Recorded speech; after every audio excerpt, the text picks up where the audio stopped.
Hey everybody, it's Bruce here, broadcasting from WaterBear, the College of Music in the heart of Brighton. And today we're going to be asking a question. And it's one that I'm asked all the time, and it's, am I too old to have a career in music? And sometimes the person that's asking me that question is about 24. And I'm like, yeah, I think you're all right. I think you're okay. Now, when I was younger, it was definitely a thing because it was all about major labels and the gatekeepers letting you in, and they wanted to invest someone with a lot of years ahead of them, So I was definitely feeling it at 24, 25. Am I too old? There's a next crop of young artists coming through.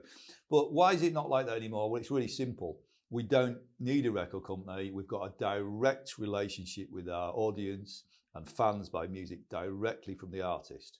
So if you maintain that relationship and you've still got relevance with an audience, you'll be doing this until you drop dead. And that's amazing.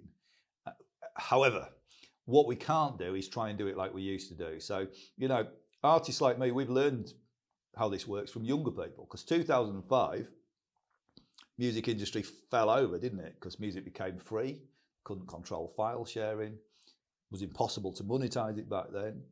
And the traditional industry kind of just didn't know what to do. Meanwhile, younger people moved off and developed new ways of doing things. And that was the emergence of this DIY industry, which is now giving us this huge growth, or at least up until COVID. And we expect that growth to continue.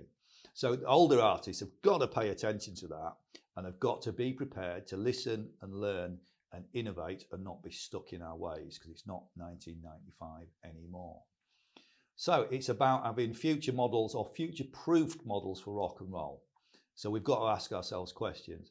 Is it still economically viable to have 6 people in a splitter van on a medium level rock tour with 3 hotel rooms and a tour manager? And, well, clearly not usually. So we've got to look at younger bands who do things with a leaner lineup, less hotel rooms, less expenses. Now, I started a band aged 47 to see if I could get away with it. It was called Colour and Noise. And what I realised was, not only can I get away with it, it was really easy and it was fantastic fun.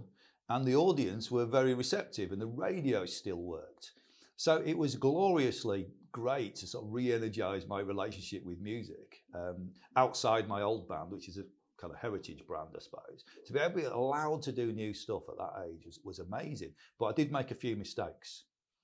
And the bigger I could summarise it, I just spent too much money doing stuff because I wasn't as smart as the younger artists who'd figured out how to make record sleeves for 50 quid, not 500 or 600 quid.